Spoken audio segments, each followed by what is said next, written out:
Bien, hermanos, después de tanto tiempo sin reunirnos aquí en nuestro templo, un miércoles en la noche, no sé si ustedes sienten la misma sensación que yo, ¿verdad? A pesar que los domingos hemos estado asistiendo aquí a la iglesia a las 11:30 de la mañana, 10:30 escuela dominical, pero la sensación de los otros días de la semana es como si nos faltase algo, ¿verdad? Es como si todavía necesitásemos un complemento más. Y recordemos que la misma Biblia nos enseña, y a través del estudio de la palabra de Dios, en la Biblia iban todos los días al templo. Lo que pasa es que con los años hemos acomodado un poco estas cosas, y realmente hay muchos hermanos también que trabajan. Bueno, no es que estemos justificando, pero lo que sí debemos hacer en caso de no asistir al templo es hacer un templo de nosotros cada día en nuestros hogares o en el lugar donde nosotros podamos estar. Pero la palabra de Dios nos dice también: no dejando de congregarnos como algunos tienen por costumbre, sino antes bien exhortándonos, y tanto más cuando veis que aquel día se acerca. Entonces, la reunión, la comunión, el compañerismo y el asistir aquí a este lugar sagrado, porque esto es un lugar sagrado porque es dedicado a Dios, es sumamente importante para cada uno de nosotros. Así que bueno, damos gracias a Dios una vez más. Les decimos bienvenidos a este miércoles de estudio, donde vamos a tener y vamos a interactuar los unos con los otros a través de la palabra de Dios, a través de lo que nos dice, y tendremos la oportunidad también, por supuesto, de si usted tiene alguna pregunta, si usted quiere hacer algún comentario, si tiene algo que decir, pues estaremos dispuestos en escucharle y también de aclarar las cosas de acuerdo a la palabra de nuestro Dios. Así que una vez más, bienvenidos, queridos hermanos, a este tiempo. Vamos a cantar, vamos a comenzar cantando un himno en esta tarde. Así que vamos a pedirle, a ver, algún integrante del coro que venga aquí y se pare mientras tocamos el piano. Giselle, por favor. Vamos a cantar un himno y luego comenzamos.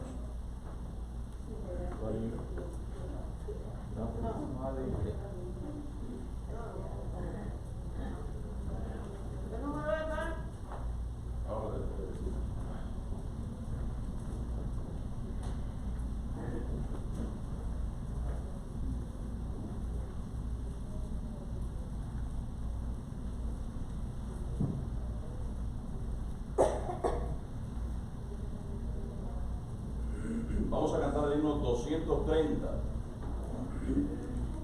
Grande es tu fidelidad. 230. El Señor ha sido fiel con nosotros a través de este año y medio sin reunirnos, a pesar de no estar aquí, pero damos gracias a Dios que Él siempre es fiel y permanecerá fiel. Oh,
vamos a pedirle al hermano Harold que él tenga una oración para comenzar en esta mañana.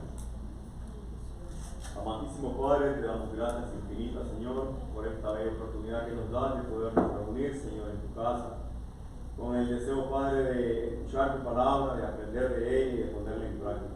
Gracias, oh Dios, por cada hermano que ha llegado, Señor, a tiempo a escuchar fervientemente, Señor, tu palabra. Ahora, Dios, dirige desde sus labios, Señor, de tu siervo, lo que tú tienes preparado para nosotros en esta noche. Y así, Señor, lo que viene de camino, guárdalo, Señor, de peligro, y permite que sea una noche de Dios en la que podamos disfrutar aprendiendo de tu palabra. Quédate en medio nuestro, Dios, y danos entendimiento para recibirlo. En el nombre de Jesús oramos. Amén. Amén. Bien, hermanos, como habíamos dicho anteriormente, vamos a tener nuestro estudio bíblico de cada miércoles y luego vamos a intentar acortarlo lo más que podamos y vamos a hacer seguidamente la oración para no tener que ahora en estos momentos, en estas circunstancias por lo menos, reunirnos los viernes. Entonces nos reunimos los miércoles, hacemos el estudio bíblico, al final del estudio bíblico terminamos entonces con la oración y con las diferentes peticiones que traigamos nosotros.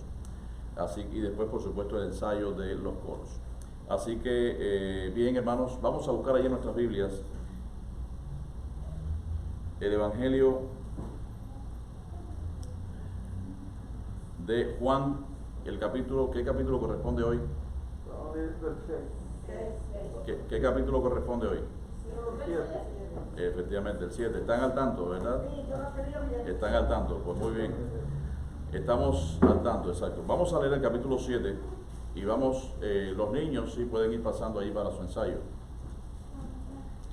El capítulo 7 encierra muchas cosas interesantes en la vida del ministerio de nuestro Señor Jesucristo. Y lo primero que vamos a ver en este capítulo 7, vamos a leer ahora del verso 1 al 9, así que les invito a ponernos en pie y vamos a leer de manera alternada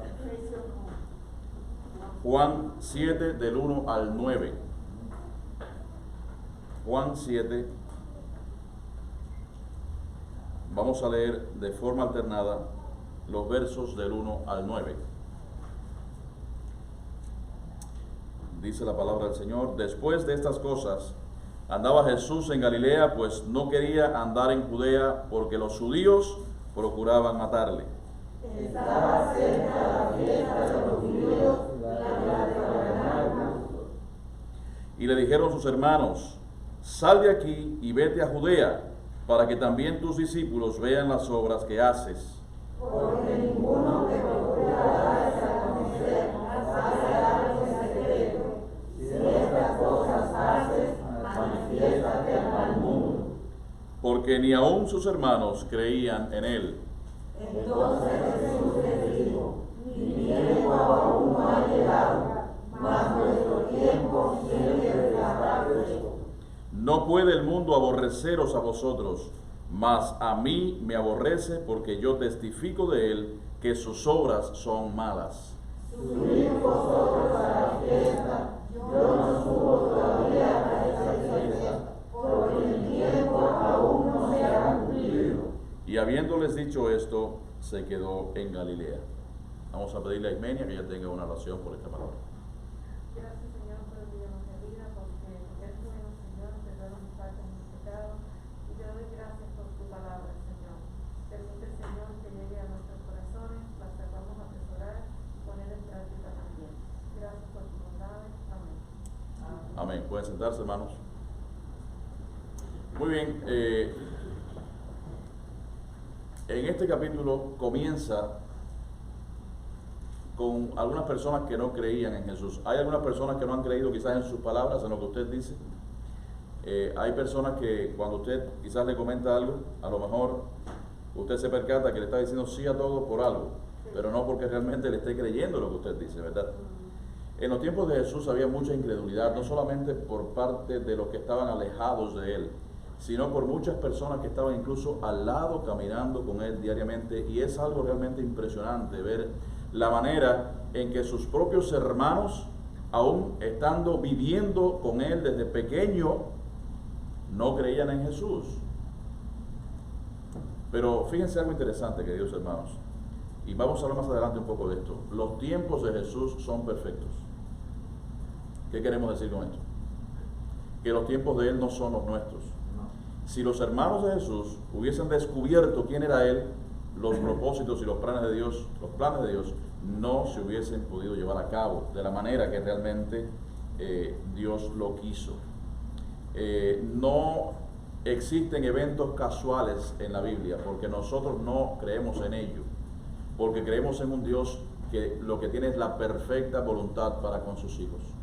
No creemos en la suerte, nosotros creemos en la perfecta voluntad de Dios para nosotros. Entonces, está mal que un cristiano diga, bueno, suerte, te deseo suerte. Los cristianos no podemos creer en la suerte.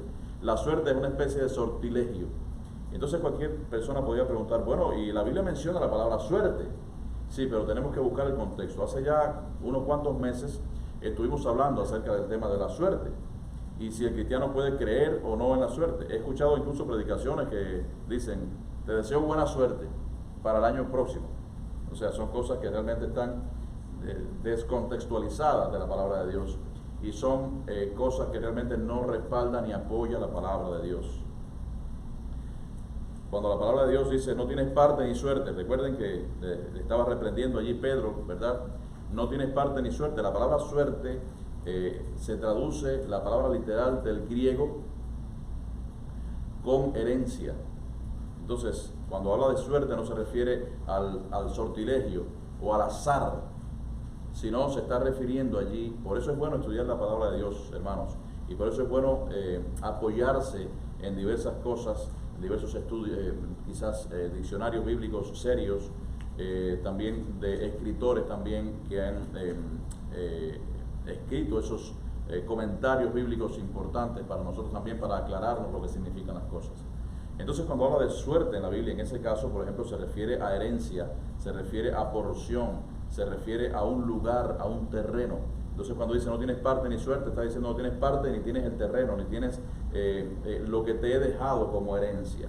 Entonces, queridos hermanos, nosotros como cristianos tenemos que creer en la perfecta voluntad de Dios para nuestras vidas y la cual se producirá en el tiempo apropiado.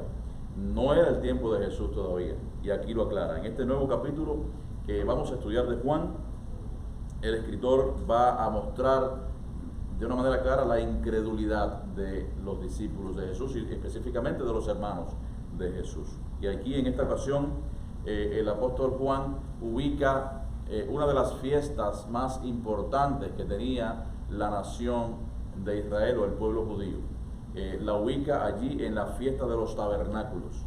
Entonces, la fiesta de los tabernáculos, como sabemos, era una de las fiestas más importantes de la nación judía. Se celebraba, la fiesta de los tabernáculos celebraba la época de la cosecha. ¿Qué significa cosecha? Recoger, ¿verdad? La cosecha. Entonces, allí en la cosecha se rememoraba el hecho también de que los judíos habían vivido anteriormente allí en cabañas hechas allí de palos y de una manera rústica. Y entonces se celebraba esto después de haber salido de Egipto. Ahora, era una festividad que realmente, la fiesta de los tabernáculos era una festividad gozosa. La gente se gozaba con esto, no había tristeza, como por ejemplo cuando se celebraba la Pascua, que se celebraban los panes sin levaduras, las hierbas amargas, recordando toda la esclavitud de Egipto. En este caso, los tabernáculos se celebraba de una manera gozosa porque se estaba celebrando el tiempo en adelante donde reinaría el Mesías de una forma definitiva y, o sea, estaría morando en una tierra de prosperidad y una tierra de paz. Y a esta fiesta sabemos que, de acuerdo a la palabra de Dios, dice que iban los judíos de todas partes del mundo. Recuerden que en aquel momento no solamente estaban allí en aquella región, sino que estaban también esparcidos en algunos otros lugares. Ahora, esta fiesta también va a servir un poco de trasfondo para los siguientes capítulos, no solamente el capítulo 7, sino también el capítulo 8 y el capítulo 9 de Juan nos habla el contexto general de la fiesta en aquel momento. Y ahora, en este capítulo 7 específicamente, en el ministerio de Jesucristo, veremos cómo hay diferentes opiniones referente a su persona también. Ahora, los primeros versículos del verso 7, que seguramente ustedes lo tienen ahí ya en sus Biblias, los primeros versículos del verso 7 nos sugieren que la fiesta, el versículo 2 específicamente, ¿alguien lee el versículo 2? Estaba cerca la fiesta de los judíos, la de los tabernáculos. Exacto, allí nos sugiere que estaba cerca. Nos dice que entre el capítulo anterior, que era el capítulo 6, y el capítulo 7, entre esos dos capítulos habían pasado aproximadamente unos 7 meses. La Biblia no lo dice. Entonces, ¿de dónde sacamos esa información? Porque en el capítulo 6 estábamos hablando de la Pascua. Y en el capítulo 7 hablamos de la fiesta de los tabernáculos. ¿Qué tiempo había entre la Pascua y entre la fiesta de los tabernáculos? Pues unos 7 meses. Se dan cuenta que a la Biblia hay que extraerle, queridos hermanos, ese conocimiento, esa parte que muchas veces la Biblia no lo menciona, pero nosotros debemos saberlo. Y ahora, ¿qué objetivo trae eso para nosotros? Pues que nosotros nos alimentamos de la palabra de Dios de una manera diaria y efectiva. Y además eso nutre también, por supuesto, nuestro conocimiento delante de Dios. Ahora, en estos versículos vamos a ver que hay una lección importante también para nuestras vidas. La palabra de Dios está llena, por supuesto, de lecciones importantes, son todas, pero aquí vamos a ver algunas de ellas. Y la lección más importante que nos enseña esta porción de la palabra de Dios, no sé si usted ha sacado ya la conclusión igual que la saqué yo, pero ¿cuál es la lección más importante que nos enseña esta porción de la palabra de Dios? Saber esperar en el tiempo de Dios. Nosotros tenemos un tiempo. El tiempo de nosotros es relativo. De hecho, se ha demostrado que después que tú sales de aquí de la Tierra hacia el espacio interestelar, el tiempo transcurre de una manera diferente. Por eso es que la teoría de la relatividad de Einstein y todas estas cosas, ¿verdad?, que seguramente usted estudió o escuchó. Entonces, el tiempo no transcurre de la misma manera en una parte que en otra. Si, por ejemplo, yo no sé ahora mismo exactamente cómo ocurre, pero si alguien sale en una nave para cierto lugar fuera de aquí, de lo que es la órbita de la Tierra, usted ya salió completamente del globo terráqueo, ya el tiempo es diferente para usted allá que aquí en la Tierra. Pero ¿qué pasa? Ese es el tiempo de nosotros, que es un tiempo relativo. Pero el tiempo de Dios es un tiempo absoluto. Pero quiero decirles, antes de decirle que el tiempo de Dios es absoluto para nosotros, que Dios es un Dios atemporal. ¿Por qué? Porque para Dios no transcurre el tiempo. Para Dios el tiempo no existe de esa manera, que nosotros lo percibimos. En la misma Biblia nos dice también, para una referencia, para que tengamos quizás una visión general acerca de esta situación, es que dice que para Dios un año, o sea, 1000 años es como el día de ayer, ¿verdad?, que pasó. Entonces, Dios se mueve en los tiempos. Por eso les decía que si miramos la crucifixión, la resurrección de Cristo, la pasión de Cristo, su ministerio, que para nosotros hace tanto tiempo, que pasó hace cerca de 2000 años, para Dios es como si hubiese sido, hoy que es miércoles, como si hubiese sido el lunes. O sea, Dios no se mueve en nuestros tiempos, pero sí podemos decir que en el tiempo de nosotros, Dios lo prepara de una manera tal que lo hace perfecto. Y el tiempo de cada uno de nosotros llegará en su momento determinado. El tiempo para todo. Si usted también quiere leer acerca del tiempo, pues busque Eclesiastés. En Eclesiastés se habla del tiempo, que hay tiempo absolutamente para todo en esta tierra y debajo del sol. Ahora, el Señor sabía que su tiempo no había llegado todavía. Vamos a leer allí los versículos 1 y 2. Dice, después de estas cosas, andaba Jesús en Galilea. ¿Dónde era Galilea? Yo les traje un mapa, que seguramente en alguna otra ocasión usted lo ha visto. Aquí tenemos el mapa aproximado de la región de Israel en los tiempos de Jesús. Aquí en esta porción está Judea.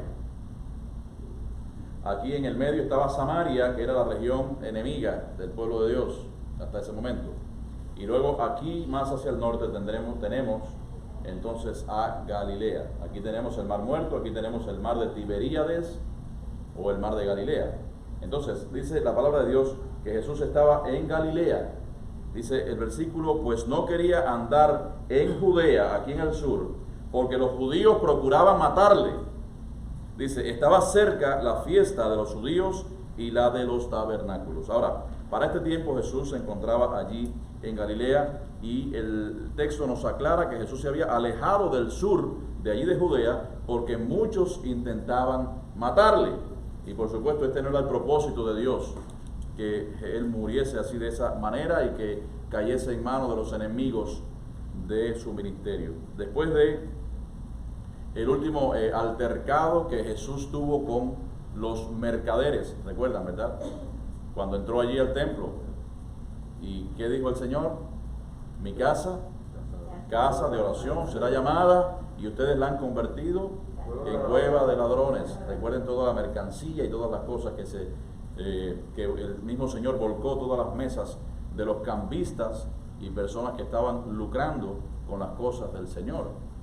Y el Señor allí fustigó de una manera celosa y tremenda, porque la casa del Señor es casa de oración y es una casa, como decía al principio, sagrada. Todo lo que está dentro de la casa de Dios es algo que está dedicado a Dios, con lo cual todas las cosas son sagradas en ese lugar. Y el Señor había visto tristemente lo que estaba aconteciendo en aquel lugar, pero debido a esto, la oposición, debido a esta situación de Jesús volcando todo aquello y haciendo lo que hizo en aquel lugar, la oposición de los líderes religiosos de aquella época era muy fuerte, y precisamente por eso es que querían, una de las razones por las cuales querían atraparlo y matarlo era por esto. Y ahora los líderes religiosos vemos que tenían poder más fuerte aquí en Judea que en Galilea. ¿Por qué, hermanos? Fíjense, en aquella época esta región era gobernada por dos personas. O sea, las dos regiones, cada región era gobernada por una persona. Vemos que en la región de Galilea era gobernada por Herodes Antipas, y la región de Judea era gobernada por alguien que en los tiempos de Jesús fue quien lo condenó prácticamente. ¿Quién era? El que se lavó las manos, Poncio Pilato.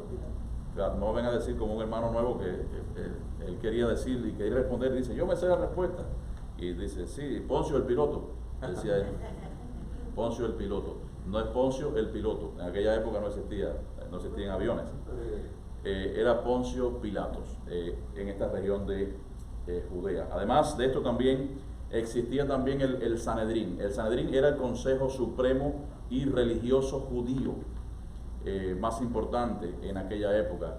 El Sanedrín estuvo desde el tercer siglo antes de Cristo hasta aproximadamente el primer siglo después de Cristo, que después entonces ya terminó su vida. Pero era el mayor consejo judío, que estaba compuesto aproximadamente por unos 70 ancianos y sacerdotes judíos, que estaba ubicado allí en la región de Jerusalén, y tenían el poder para mandar a juzgar a alguien y para matarle y para hacer lo que ellos quisieran. Y por esa causa, allí en Judea, Jesús decidió salir hacia el norte, decidió irse hacia Galilea porque su tiempo no había llegado y él quería evitar también, por supuesto, morir. Aparte de esto, también se nos dice que la fiesta de los tabernáculos estaba cerca. Esa fiesta que hablamos al principio, nos dice ahí el verso 2, estaba cerca la fiesta de los judíos, la de los tabernáculos. Como decía antes, esta era una festividad importante, conjuntamente con la fiesta de la Pascua y con la fiesta de Pentecostés. Eran tres de las fiestas que el mismo Dios había ordenado a la nación de Israel. Era importante porque en aquel tiempo donde Roma era el imperio que estaba decidiendo sobre el futuro de la nación y estaba subyugando y estaba bajo el poder absoluto de aquel lugar, había muchos judíos que venían de diferentes partes a celebrar esas fiestas allí en aquel lugar. El mismo Éxodo 23, no vamos a leerlo, pero en Éxodo 23 vemos que Dios da órdenes y dice que 3 veces en el año se celebraba o ibas a celebrar. Le estaba diciendo directamente al pueblo y a la nación de Israel que iban a celebrar esa fiesta 3 veces, o sea, 3 fiestas en el año. Y estas fiestas, si ustedes quieren saber los meses en que se celebraban estas fiestas, por ejemplo, la Pascua se celebraba entre los meses de, dice aquí, marzo y abril, que posteriormente se llamó, y ustedes seguramente han escuchado este nombre, Nisan. Eran los meses entre marzo y abril. Luego la segunda celebración era Pentecostés, que era entre mayo y junio, llamada también Sivan. Y luego la fiesta de los tabernáculos, que era celebrada en septiembre y octubre, y era en el mes judío llamado Tisri, T-S-I, T-I-S-R-I, Tisri. Ahora, fíjense, queridos hermanos, no vamos a entrar en detalles de lo que se celebraba cada fiesta. Eso creo que me parece que usted podría estudiarlo en casa, que celebraba cada fiesta judía. Pero fíjense, vamos a ver la incredulidad de los hermanos de Jesús, que es la parte central que nos toca en este tema en esta noche. La incredulidad de los hermanos de Jesús. Vamos a ver Juan 7 y los versos 3 al 5. Vamos a ver dos diferentes hermanos que nos lean, uno que lea el versículo 3, otro que lea el versículo 4, y de los que no han leído, otro que lea el versículo 5. Y le dijeron sus hermanos: sal de aquí y vete a Judea, para que también tus discípulos vean las obras que haces. Porque ninguno que procura darse a conocer hace algo en secreto. Si estas cosas haces, manifiéstate al mundo. Porque ni aún sus hermanos creían en él. Exactamente. Bien, pues debido a esa proximidad que había con estas fiestas, la fiesta de los tabernáculos, la cual, como hemos dicho, reunía una gran cantidad de judíos, es casi imposible imaginarse esa multitud de personas que iban allí a aquel lugar en aquel tiempo. Pues los hermanos de Jesús, fíjense hermanos, los propios hermanos de Jesús, le dijeron a él que fuera a Judea. ¿Para qué? Para que manifestase las señales y para que hablase de los prodigios en medio de allí de todos ellos.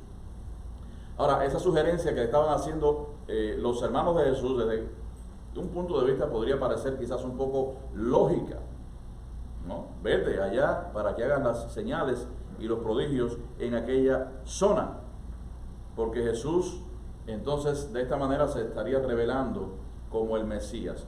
Recuerden que una de las señales, uno de los puntos para que Jesús se proclamara como el Mesías y las personas le creyeran, precisamente eran los milagros, eran las señales, eran las cosas que él hacía, que nadie jamás, ningún hombre había hecho cosas semejantes. Y entonces esto era algo que estaban procurando ellos, porque esa sugerencia no sabemos si era con la mejor de las intenciones, pero realmente los hermanos, dice la palabra de Dios, que no creían en él. El verso 5 nos lo dice muy claramente, porque ni aún sus hermanos creían en él. Ahora, durante el ministerio de Jesús en la tierra, vemos que los hermanos de Jesús nunca creyeron en él, y los evangelios sinópticos, ¿cuáles son los evangelios sinópticos? Los hemos mencionado a través de todos los estudios. ¿Cuáles?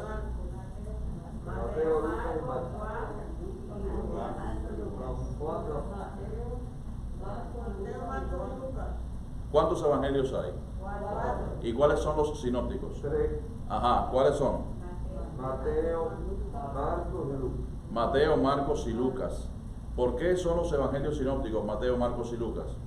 Mateo, sí, Marcos y Lucas. ¿Por qué son los sinópticos? Bueno, son similares. Exacto. Exacto. Narran la vida de Jesús y su ministerio de tres diferentes perspectivas de los tres escritores que hicieron ese evangelio. Exacto. Simplemente tenemos que ver lo que significa la palabra sinóptico. Esa palabra, si usted la divide, sin significa mismo, óptico significa vista. Entonces significa que es el mismo punto de vista.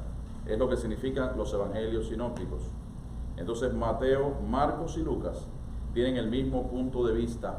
Quiere decir que narran la mayoría de los acontecimientos de Jesús desde su propia visión. Ahora, Juan, que es el que estamos estudiando ahora, es el único que no es evangelio sinóptico. Esa categoría la hemos hecho los hombres en este sentido, o sea, la hemos hecho nosotros. En la Biblia no aparece eso, pero nosotros vemos que el evangelio de Juan, y lo hemos mencionado varias veces, lo que está narrando es a Jesús como el Hijo, como el verdadero Hijo de Dios, como el Verbo de Dios. Y entonces tiene otro enfoque diferente. Claro, solamente por ejemplo en Juan se narran 7 milagros de Jesús, pero los 7 milagros están respaldados con lo que le llamamos señal. ¿verdad? Sin embargo, en los demás evangelios narra un sinnúmero de milagros que el Señor Jesús hizo. Entonces, recuerden que en esos evangelios sinópticos también se menciona a los hermanos de Jesús. Fíjense lo que dice Mateo 13, 55 y 57 de los hermanos de Jesús. Dice, ¿no es este el hijo del carpintero? ¿No se llama su madre María y sus hermanos? Y entonces menciona incluso los nombres de los hermanos. Dice, ¿y sus hermanos Jacobo, José, Simón y Judas? ¿No están todas sus hermanas con nosotros? ¿De dónde pues tiene éste todas estas cosas? Y se escandalizaban de él. Pero Jesús les dijo, no hay profeta sin honra, sino en su propia tierra y en su casa. Este versículo es un versículo aclaratorio. Es un versículo que nos habla que María, por supuesto, tuvo más hijos. Aquí lo dice de una manera absolutamente clara.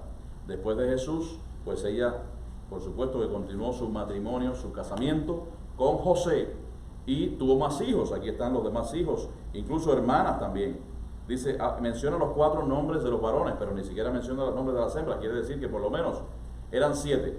Jesús, sus 4 hermanos, y como dice, no están todas sus hermanas con nosotros, por lo menos se menciona al menos 2 más. O sea que María fue muy prolífica, no sé si esa es la palabra correcta, pero vemos aquí, por supuesto, que María tuvo muchos más hijos y tuvo mucha más descendencia. Y nos habla también en el texto que estamos hablando que los hermanos de Jesús, y eso es específico, queridos hermanos. ¿Por qué? Porque probablemente cualquier persona podría decir, bueno, los hermanos en la fe. No, cuando cae el tiempo, la Biblia no estamos mencionando del tema de hermanos en la fe. Cuando habla de hermanos, se refiere a hermanos de sangre, hermanos físicos, hijos de una misma persona. Sin embargo, a pesar que sus hermanos no creían en él en ese momento, pero ¿qué pasó después de su resurrección? Después de la resurrección, entonces sí, todos se volvieron creyentes fieles. Nos lo dice allí en Hechos 1:14, dice, todos estos perseveraban unánimes en oración. Eso fue justo en el momento en que Cristo ascendió a los cielos. Dice, todos estos perseveraban unánimes en oración y ruego con las mujeres y con María, la madre de Jesús, y con sus hermanos. O sea que lo dice de una manera clara, ¿verdad? Y sin embargo, uno de ellos, uno de los hermanos de Jesús, llamado Santiago, que también es traducido como Jacobo en algunas ocasiones, se convirtió en uno de los principales, líderes cristianos allí en Jerusalén.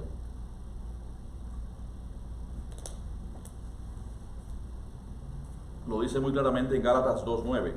Nos dice, y reconociendo la gracia que me había sido dada, Jacobo, Cefas y Juan, estaba mencionando a Jacobo, que es el mismo Santiago, el hermano de Jesús, que eran considerados como columnas, nos dieron a mí, está hablando Pablo, y a Bernabé la diestra en señal de compañerismo para que nosotros fuésemos a los gentiles y ellos a los de la circuncisión.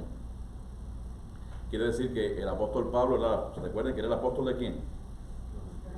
De los gentiles, el apóstol de los gentiles.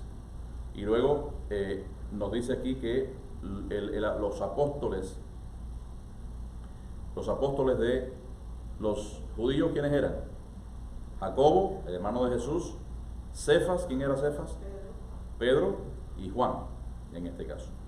Bien, pues vamos a pasar a la última parte donde dice el tiempo de Dios no había llegado. Juan 7, vamos a leer los versos 6, 7, 8 y 9. A ver, 4 hermanos más que no hayan leído en esta tarde. Vamos a leer Juan 7, 6 al 9. Entonces Jesús les dijo, mi tiempo aún no ha llegado, mas vuestro tiempo siempre está ready. No puede el mundo aborreceros a vosotros, mas a mí me aborrece porque yo testifico de él, que sus obras son malas. Subid vosotros a la fiesta, yo no subo todavía a esa fiesta, porque mi tiempo aún no se ha cumplido. Y habiéndoles dicho esto, se quedó en Galilea. Exacto. Bueno, pues cuando Jesús recibe la sugerencia de sus hermanos de irse a Judea, ¿qué pasó? Ante esa sugerencia, ¿qué fue lo que Jesús contestó? Mi tiempo aún no ha llegado, mas vuestro tiempo siempre está presto. Ustedes pueden hacer muchas cosas, pero yo no, mi tiempo no ha llegado todavía. Hay algo interesante, que unas conclusiones que estábamos sacando, estuve sacando hace un tiempo, y esto a primera vista podría parecer un poco contraproducente, pero Jesús tenía dos limitaciones en esta vida. Cualquiera me podría decir, bueno, limitaciones, el mismo Jesús es Dios, pero eran limitaciones autoimpuestas. ¿Algunos de ustedes tienen alguna idea de cuáles eran esas dos limitaciones de Jesús? ¿Alguien dijo algo? ¿El qué? Sí, exactamente. Más o menos. Sí, dos limitaciones. Yo pienso que es que él debía referirse por el plan del Padre, el plan de salvación que el Padre quería. Eso, él tenía que, no podía decidir por él tenía que esperar y hacer la voluntad del Padre. Sí, eso es de forma general, exactamente, de forma general. Pero de ahí se desprenden dos cosas que él no podía hacer. Él estaba limitado en dos cosas, en espacio y en tiempo. ¿Por qué estaba limitado en espacio?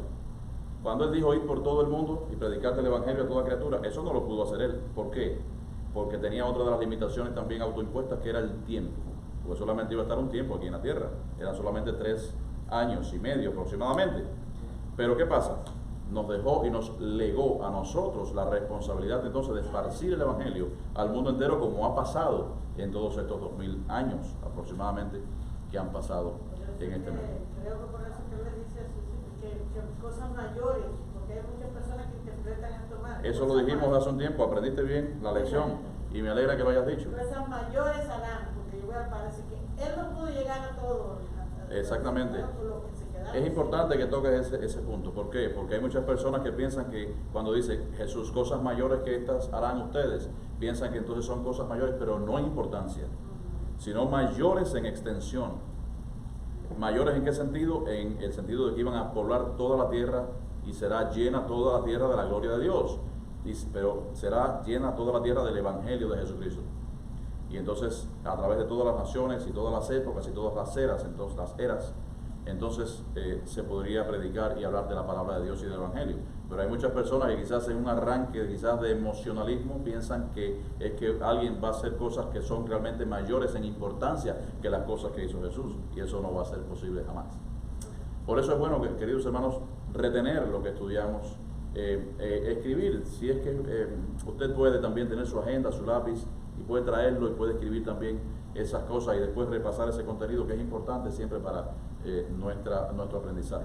Pero dice la palabra de Dios aquí el Señor: mi tiempo aún no ha llegado, mas vuestro tiempo siempre está presto. Y aquí Jesús está utilizando una palabra griega para la palabra tiempo. Hay varias palabras para la palabra tiempo, y esta que está usando Jesús es la palabra kairos.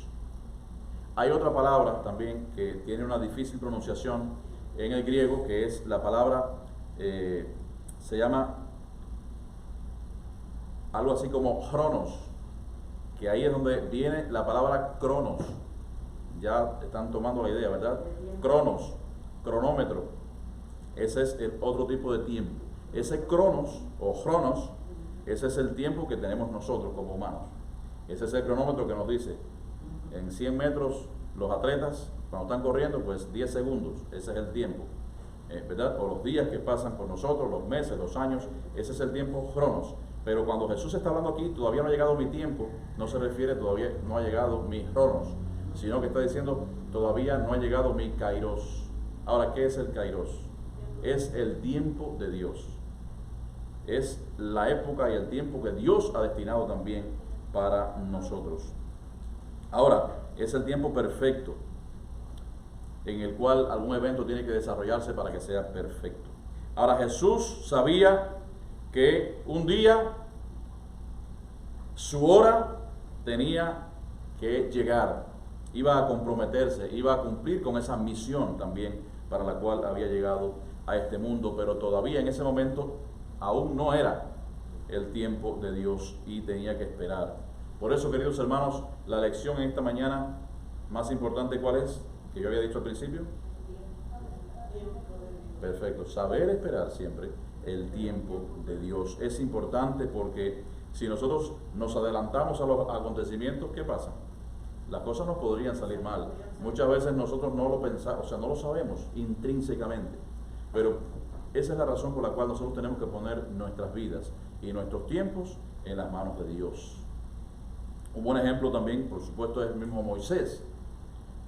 Allí nos dice también el mismo Pablo, hablando de Moisés, que Moisés, siendo hijo de la hija de Faraón, que realmente no era el hijo de la hija de Faraón, sino que fue quien lo crió allí en el palacio, pero él pensó que él tenía absolutamente toda la preparación militar, toda la preparación estratégica para poder sacar allí a la nación de Israel del dominio egipcio. Y lamentablemente sabemos que se equivocó en ese sentido también. ¿Por qué? Porque se adelantó precisamente a un llamado que él iba a recibir ¿cuántos años después? 40 años después iba a recibir ese llamado. Entonces él se adelantó y por supuesto que fracasó. Allí en Hechos 7, 23 al 30 nos lo dice. Voy a leerlo rápidamente. Hechos 7, 23 al 30. Cuando hubo cumplido la edad de 40 años, le vino al corazón el visitar a sus hermanos, los hijos de Israel. Y al ver a uno que era maltratado, lo defendió, e hiriendo al egipcio, vengó al oprimido. Pero él pensaba que sus hermanos comprendían que Dios les daría libertad por mano suya, mas ellos no lo habían entendido así. Y al día siguiente se presentó a unos de ellos que reñían y los ponía en paz, diciendo: varones hermanos sois, ¿por qué os maltratáis el uno al otro? Entonces el que maltrataba a su prójimo le rechazó, diciendo: ¿quién te ha puesto por gobernante y juez sobre nosotros? ¿Quieres tú matarme como mataste ayer al egipcio? Al oír esta palabra, Moisés huyó y vivió como extranjero en tierra de Madián, donde engendró 2 hijos, y pasados 40 años, un ángel se le apareció en el desierto del monte Sinaí en la llama de fuego de una zarza. O sea, que no había llegado todavía el tiempo de Moisés. Él quería vengar, él sabía por supuesto que era israelita, que era hebreo, y él quería defender a su nación, pero su tiempo aún no había llegado, y tuvo que pasar 40 años más para recibir entonces este llamado del Señor, al cual respondió de la manera que ustedes conocen, rechazando el llamado de Dios. Pero queridos hermanos, el llamado de Dios es irrevocable, el llamado de Dios es infalible, el llamado de Dios hacia las personas que Él escoge es absolutamente perfecto. Así que Jesús sabía que su tiempo aún no había llegado, pero el de sus hermanos y el de todos los demás sí estaba presto, estaba listo, ¿verdad? Por lo que podían descender allí al mundo, porque dice que los aborrecía, o sea, aborrecía a Jesús. Dice: no puede el mundo aborreceros a vosotros, mas a mí me aborrece, porque yo testifico de él que sus obras son malas. Cuando Jesús juzgaba por las malas obras de la nación, de las personas, pues le odiaban por ello. Muchas veces nosotros queremos disfrazar en la actualidad las palabras. Sin embargo, el mismo Jesús fue duro con ellos. ¿Qué les decía? Una frase muy dura. ¿Alguien se acuerda de esa frase dura que Jesús usó con ellos? Generación de víboras. Generación de víboras. Sin embargo, usted ahora mismo le dice a un pecador, o le dice a alguien que mira que está pecando, que está en el mal camino, y cuando le dice eso, entonces te quieren hasta demandar por difamación. Sin embargo, Jesús en aquel momento no tuvo. O sea, nosotros tenemos que declarar, queridos hermanos, la palabra de Dios tal y como está. No podemos suavizarla, no podemos pasarle los pañitos tibios, como decimos nosotros. Tenemos que declararla tal y como está, porque esto lo demandará Dios también de cada uno de nosotros. No quiere decir que usted ahora va a ir por el mundo a decirle a todo el mundo: eres una víbora, generación de víboras. No es eso tampoco así, ¿verdad? Nosotros tenemos que tener formas también para poder atraer a las demás personas, en primer lugar, ganándonos la confianza de esa persona para poder entonces después abiertamente hablarles.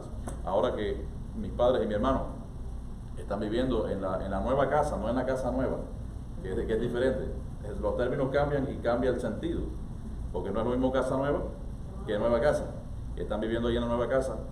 Yo he estado mirando allí los vecinos, hemos hecho confianza también con ciertos vecinos, pero no queremos hablarle todavía, ¿verdad?, de las cosas del Señor. ¿Por qué?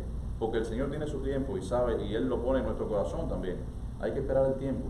Y y hay que tomar cierta confianza para después entonces poder llamarles, poder hablarles, poder testificarles, que vean nuestro testimonio. Y el Señor hará grandes cosas, yo estoy seguro que hará grandes cosas allí en aquel barrio, porque el Señor así lo ha destinado.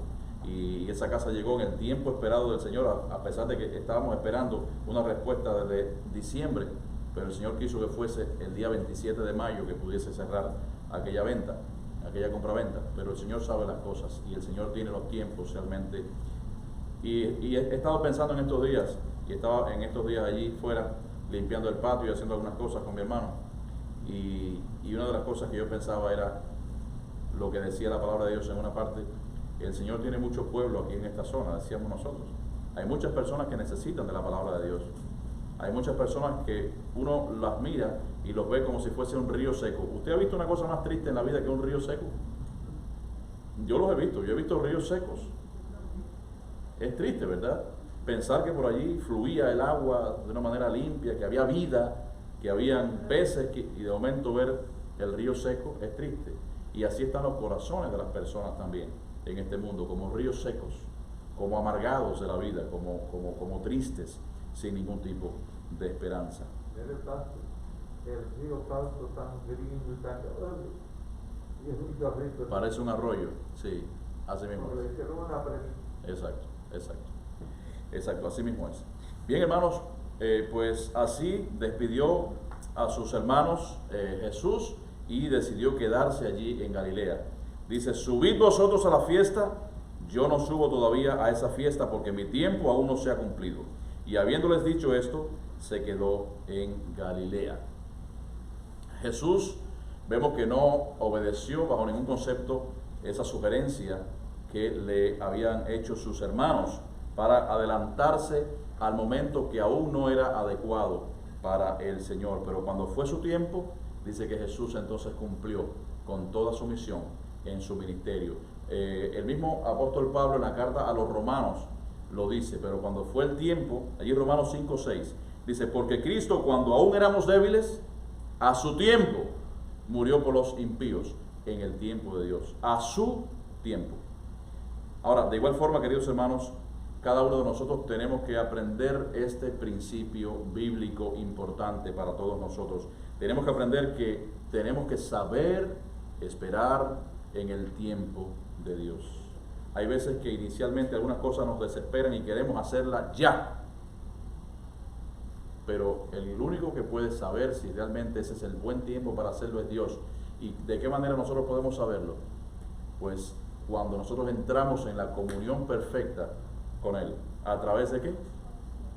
De la oración y de la lectura de la palabra de Dios. Porque Él de esta manera se va a manifestar a través entonces de nuestras expectativas y va a aclarar en nuestras mentes y en nuestros corazones la voluntad de Dios, la cual es, ¿cómo? Buena, agradable y perfecta. Así que, queridos hermanos, hasta aquí el estudio en esta tarde y esperamos, por supuesto, que haya sido de bendición, como de la misma manera que lo ha sido para mí, también para cada uno de ustedes.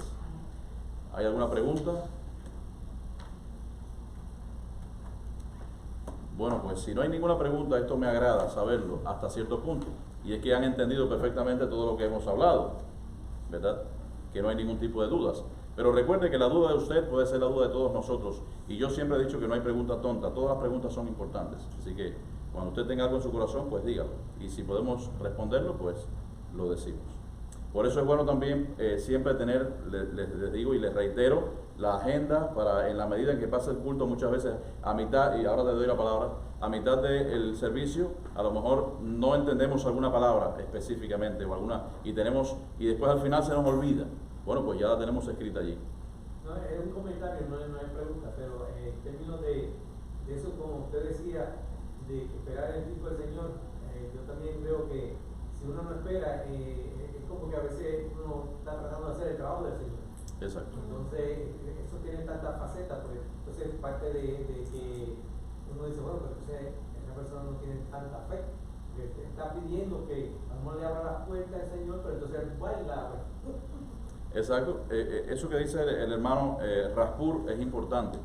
A veces nosotros queremos trabajar donde realmente el Señor es el que tiene que hacer las cosas. Por supuesto, dice la palabra de Dios, tenemos que hacer las cosas hasta el momento en que nos den las fuerzas para hacerlo. Entonces, cuando empiezan las cosas imposibles, que ya nosotros no podemos hacerlo, entonces es que empieza Dios a trabajar en nuestras vidas. Pero, como siempre les reitero, la manera más efectiva de conocer la voluntad de Dios es orando a Dios, orando en las oraciones personales de cada uno de ustedes. Ese es el momento perfecto para conocer la voluntad de Dios en nuestras vidas y dejar que Dios actúe, que Dios trabaje y no adelantarnos a los acontecimientos. Muchas veces también, cuando tenemos algo pendiente, lo primero que viene a nuestra mente, ¿qué es? La preocupación, la cual yo siempre he dicho aquí a través de estos 2 años que he estado en esta iglesia, o de los 5 años que he estado aquí, que nosotros tenemos que quitar toda preocupación de nuestra vida y de nuestra mente. Y cualquiera me dice, bueno, pero ¿cómo voy a quitar las preocupaciones de mi vida? Si yo tengo, por ejemplo, algún problema, y si tengo que pagar el agua o la luz, si no tengo dinero, ¿cómo no me voy a preocuparme? Y yo quisiera saber si la preocupación le resuelve a usted algún problema. La Biblia dice, por nada estéis preocupados. En Filipenses 4:6. Por nada estéis preocupados, sino que sean conocidas, ¿qué?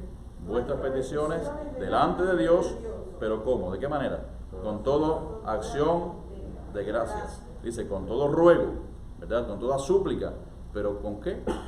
Con acción de gracias. ¿Y qué va a pasar cuando pasa esto? Dice, y el Dios de paz, que sobrepasa todo entendimiento, guardará vuestros corazones y vuestros pensamientos en Cristo Jesús. Entonces no nos preocupemos, sino ocupémonos de hacer las cosas. Muy bien. ¿Alguien más? No, yo pienso que es muy difícil saber nosotros, por lo menos yo, voy a hablar de plural, qué Dios quiere de nosotros en cada momento. Es muy difícil. Pero creo que en la medida que nosotros actuamos con nuestros proyectos, con lo que creemos bueno para nuestras vidas, y vemos que va fluyendo, que se va dando, pues es como tener la señal de que es el momento y que estamos haciendo lo correcto. Y que cuando vemos que las cosas no se dan, bueno, pues ya pensamos, bueno, es que me he esforzado, he tratado de hacerlo, pero realmente no es el momento, vamos a esperar. Así mismo. Y entonces, bueno, es como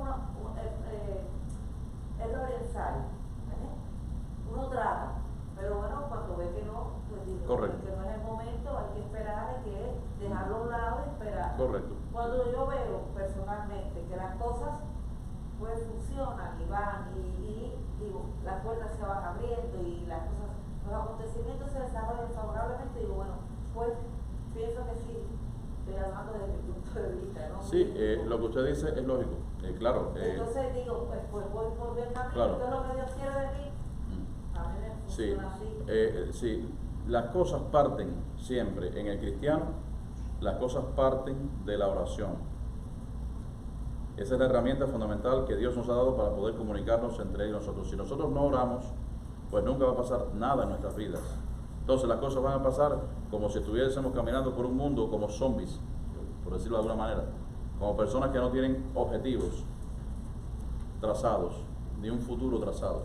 Entonces, cuando nosotros, por ejemplo, ponemos todas las cosas, ponemos nuestros planes, ponemos nuestros proyectos, ponemos nuestro futuro, ponemos todas las cosas en las manos de Dios, orando a Él, en oración, no que yo voy por la calle y que diga, bueno, Señor, encárgate de mi vida, que tú me conoces. No, la comunión que nosotros tenemos que tener y la devoción que la Biblia nos enseña todos los días a orar y a buscar de Él.